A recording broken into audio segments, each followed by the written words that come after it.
Adventure. एक समय की बात है, सिनेवल नामक एक गांव में एक जिज्ञासु और साहसी लड़का ओलिवर रहता था। एक सुनहरे सोमवार की सुबह ओलिवर ने निर्णय लिया कि वह अपने दोस्तों के साथ एक जादुई पिकनिक पर जाएगा जो इंचेंटेड मीडो में होगा।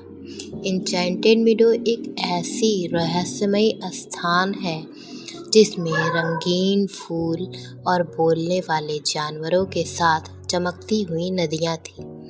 जब ओलिवर और उसके दोस्त पिकनिक पर गए और उन्होंने अपनी पिकनिक की चादर बिछाते हैं तो उन्हें एक शानदार बरगद के पेड़ के पास एक आश्चर्यजनक कुआं जो कि बेल के पेड़ों से ढका हुआ था दिखाई देता है। खेलते खेलते ओलिवर ने अपनी एक दोस्त मॉली का पीछा किया और वह यह भूल गया कि वह बेल से ढके हुए कुएं के कितने करीब आ गया है। पलक झपकते ही वह अचानक से कुएं के अंदर गिर गया। थोड़ी देर बाद जैसे ही ओलिवर की आंख खुली, उसने हैरानी से इधर उधर देखा और उसने खुद को बेल के नीचे एक जादुई दुनिया में कुएं के अंदर पाया, जहां पर चमकते हुए कुकुरमुत्ते और आसपास की गुफा जो रंगी दिखाई दे रही थी और उसके चारों ओर फिरंगी जादुई बत्तियां लगी हुई थीं। बेल की दीवारें चमक रही थी, प्रत्येक दीवार रंग बिरंगे बत्तियों से ढकी हुई थी।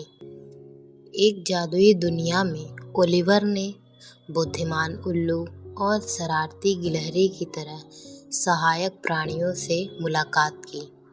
उन्होंने उसे जादुई उपकरण प्रदान किए, जैसे कि एक चमकीली रस्सी, एक तैरते हुए पंख और एक साहस के बीज का डिब्बा।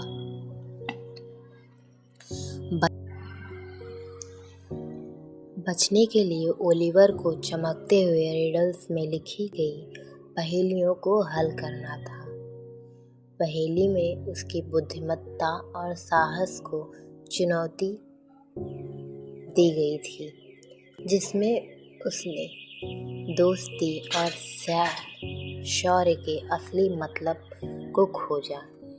जादुई उपकरण और नई बुद्धिमत्ता के साथ ओलिवर बेल से बाहर चढ़ा। इंचेंटेड मीडो से लौटकर उसके दोस्त पहले चिंतित होकर उसे देखकर उत्साहित हो गए। जब उन्होंने उसे देखा जो चमकीली रस्सी और साहस की बेरियों को पकड़े हुए खड़ा था, ओलिवर के एक साधारण पिकनिक ने एक जादुई याद बना दी। जबकि वे अपने नाश्ते का आनंद ले रहे थे, वे दोस्त जादुई कुएं और नीचे की अद्भुत दुनिया की कहानी साझा कर रहे थे। और इस प्रकार हर बार जब ओलिवर और